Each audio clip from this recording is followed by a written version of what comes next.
नमस्कार मित्रमैत्रिणींनो, आज आपण करूया मेमरी ड्रॉइंगचा नवीन विषय। जो विषय आहे बक्षीस वितरण समारंभ, शाळेतील बक्षीस वितरण समारंभ। तर आपण सुरुवात करूया। सगळ्यात आधी चित्रकलेचा कागद आपल्या समोर आल्यानंतर आपल्याला इथे या पद्धतीने साधारणपणे 2 सेंटीमीटरचं माप सोडून एक रेषा आखून घ्यायची आहे। व्यवस्थित हलक्या हाताने काम करत असताना तुमच्या हातातली पेन्सिल ही कायम हलकीच चालली पाहिजे, हे लक्षात ठेवायचं आहे। याचा तुम्ही सतत सराव केला पाहिजे, तेव्हा तुम्हाला ही रेषा व्यवस्थित काढता येणार आहे। हलक्या हाताने काम करा, पेन्सिलला व्यवस्थित टोक करून घ्या आणि इथे रेषा काढून आपली संपलेली आहे। आता आपण यानंतर या ठिकाणी कामाला सुरुवात करूया। सगळ्यात आधी आपण जेवढ्या मांडवाकृती काढायच्या आहे त्यांच्या जागा फिक्स करूया। या ठिकाणी आपण इथे एक स्टेज काढत आहोत, त्यासाठी रेषा आखून घेतलेली आहे या पद्धतीने। त्यानंतर मांडवाकृती काढूया, त्यासाठी चेहरे आणि साधारणपणे किती मापात बसवायचं आहे त्या पद्धतीने आपण इथे जागा फिक्स केलेल्या आहे। उंची कमी अधिक ठेवायची आहे व्यक्तींची, तुम्ही पाहू शकता। फक्त आपण जागा फिक्स करत आहोत।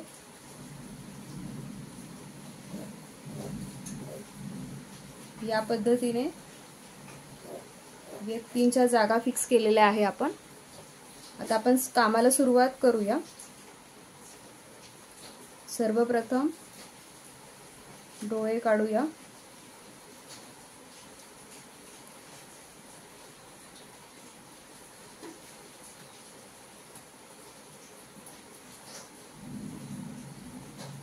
त्यानंतर चेहऱ्याचा भाग,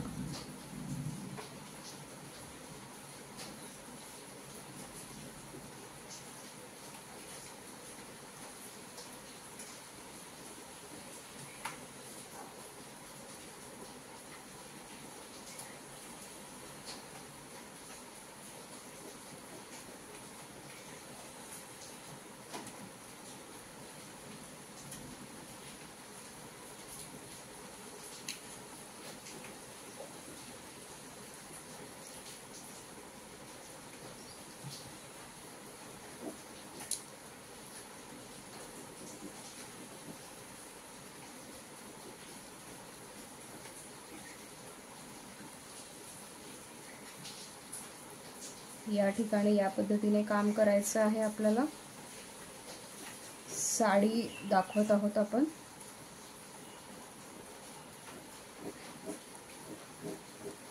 साइड अँगल मध्ये ही व्यक्तिरेखा दाखवण्याचा प्रयत्न चाललेला आहे आपला।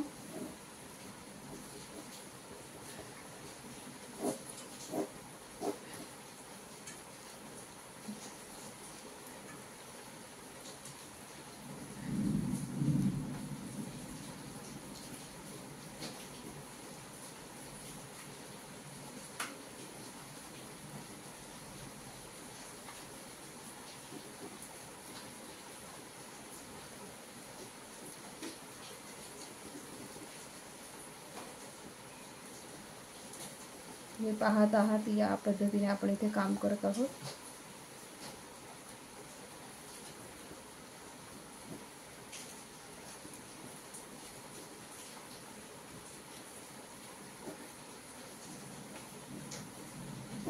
बाकी कलरिंग मध्ये तुम्हाला बाकीच्या अनेक गोष्टी करता येतात, जसं बारीक नक्षीकाम आहे साडीवरचं, अनेक जे बारकावे असतात तर ते आपण इथे कलरिंग मध्ये साध्य करू शकतो। त्या पद्धतीने आपण इथे काढून घेतलेला आहे।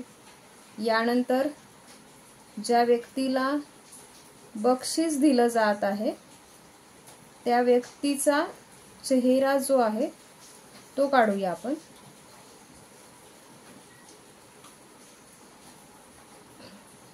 त्या व्यक्तीचा चेहरा काढत आहोत। एक शाळेतली मुलगी आपण इथे काढत आहोत। शाळेतल्या मुलीला इथे आपण काढत आहोत. तिचा जो शाळेचा ड्रेस आहे तो दाखवायचा प्रयत्न करत आहोत.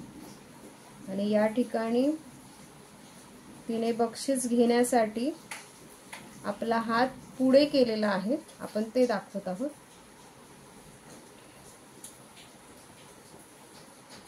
तुम्ही पाहू शकतात शाळेच्या मुलींचे जे ड्रेस असतात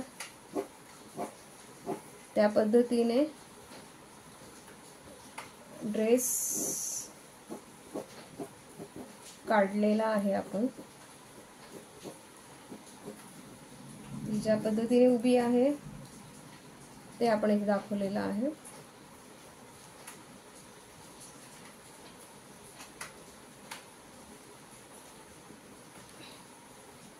तिचा पाय आपण दाखवलेला आहे.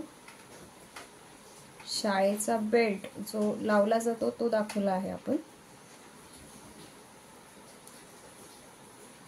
तसंच या ठिकाणीही आपण आता व्यक्ती दाखवूया. सगळ्यांच्या नजरा एकाच ठिकाणी आहेत असं दाखवता येणार नाही. काही काहींची नजर खालच्या दिशेला, काही काहींची नजर वरच्या दिशेला, हे असं आपल्याला काम करावं लागेल. आणि जर आपण या पद्धतीने केलं तर चित्र पाहणाऱ्याला छान वाटतं.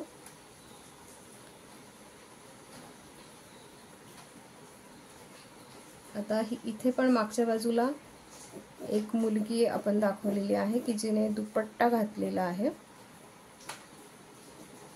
आणि या पद्धतीने तिचा ड्रेस दाखवलेला आहे आपण.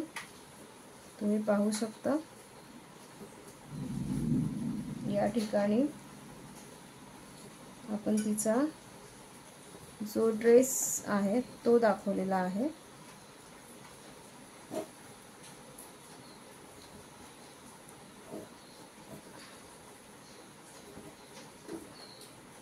इथे मागच्या बाजूला तिने अशी हात करून ती उभी आहे असं आपण दाखवलेलं आहे. यानंतर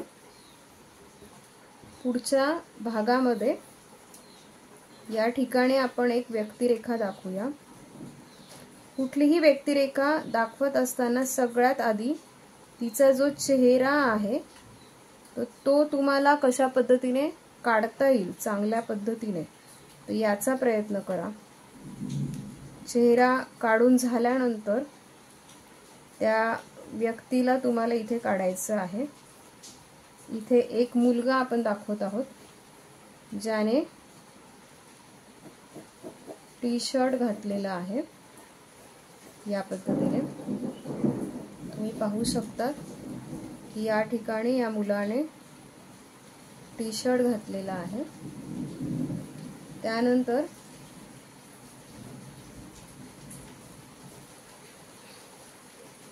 या ठिकाणी त्याची जी हाफ पॅन्ट आहे ती दाखवूया.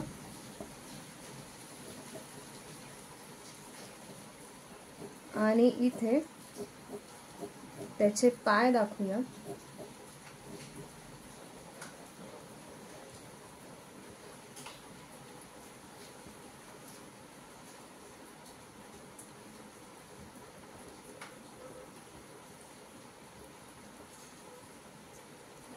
इथे आपण त्या पद्धतीने दाखवलेला आहे.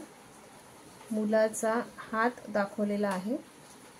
याही ठिकाणी आपण मुलाचा हात दाखवूया. इथपर्यंत आपलं काम झालेलं आहे. त्यानंतर या दिशेला एक असा व्यक्ती दाखवूया की ज्याने चष्मा लावलेला आहे. तुम्ही पाहू शकता एक असा व्यक्ती आपण इथे दाखवत आहोत की ज्याने चष्मा लावलेला आहे. व्यक्तीचे केस दाखवलेले आहेत या ठिकाणी तुम्ही पाहू शकता. त्यानंतर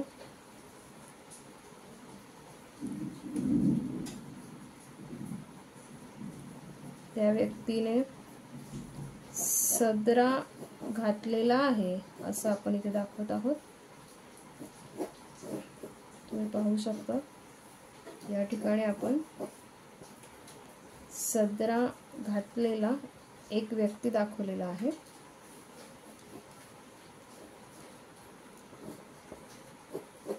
त्याच्या पॅन्टचा जो भाग आहे तो दाखवूया.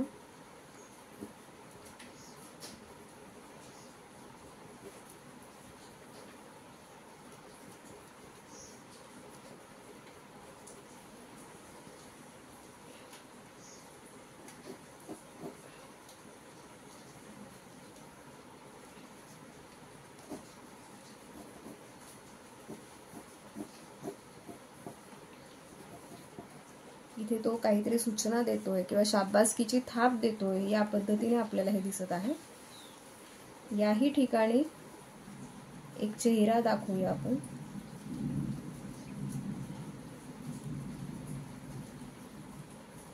चेहऱ्यावर स्माइल दाखवूया.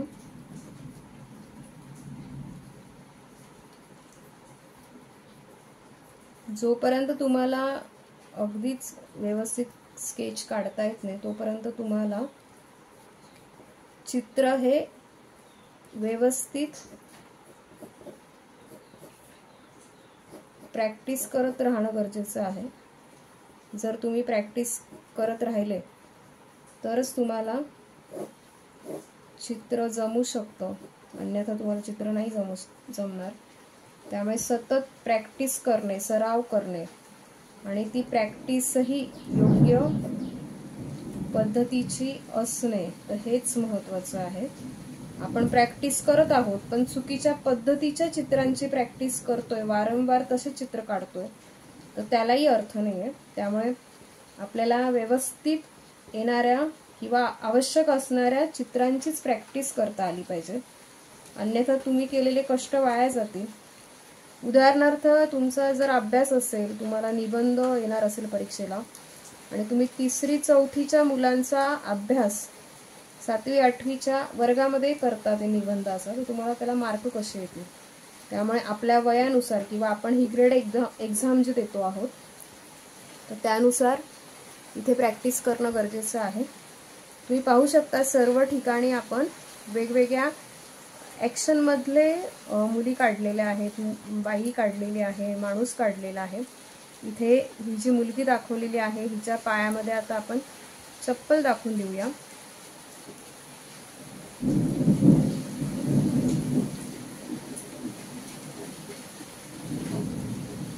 या पद्धतीने आपण चप्पल दाखवलेली आहे. या मुलाच्या पायात आपण चप्पल नाही दाखवली आहे, म्हणजे आपल्याला चित्रकलेतल्या ज्या गोष्टी येतात ते वेगवेगळ्या त्या दाखवण्याचा आपण इथे प्रयत्न करत आहोत. या ठिकाणी एक बोर्ड आपण इथे तयार करू शकतो की ज्यामध्ये त्या बोर्डवर बक्षीस वितरण समारंभ हा जो विषय आहे हा आपण टाकू शकतो. या पद्धतीने इथे पडदा जो असतो तो टाकू शकतो, त्यामुळे आपलं चित्र जास्त सुंदर होईल. या ठिकाणी ज्या फरशा असतात तर त्या इथे काढूया. या पद्धतीने तुम्ही पाहू शकता. एवढं सगळं कंप्लीट झाल्यानंतर आपल्याला आवश्यक तिथे इरेज करायचं आहे. नको असलेल्या गोष्टी इथे इरेज करायच्या आहे कलरिंग करताना. आणि पुढचा जो व्हिडिओ असेल तर याला कलरिंग कसं करायचं तर हे तुम्हाला शिकवलं जाणार आहे. त्यामुळे पुढचा व्हिडिओ तुम्ही नक्की बघा, ज्यामध्ये याच चित्राला कसं आपण कलरिंग करू शकतो. कलरिंग करत असताना आपल्याला ज्या रेषा नकोय तर त्या आपल्याला खोडणं गरजेचं आहे. या पद्धतीने आपलं जे चित्र आहे ते आता पूर्ण झालेलं आहे. तुम्हीही या पद्धतीने प्रॅक्टिस कराल तर तुम्हाला नक्कीच छान चित्र जमेल. मित्रांनो, जर तुम्हाला हे चित्र आवडलं असेल, ही पद्धत आवडली असेल तर नक्कीच माझ्या सगळ्या व्हिडिओंना तुम्ही फॉलो करत राहा. तुमच्यासारखं इतरांनाही व्हिडिओ शेअर करा. आवडले असल्यास नक्की लाईक करा, सबस्क्राईब करा. धन्यवाद.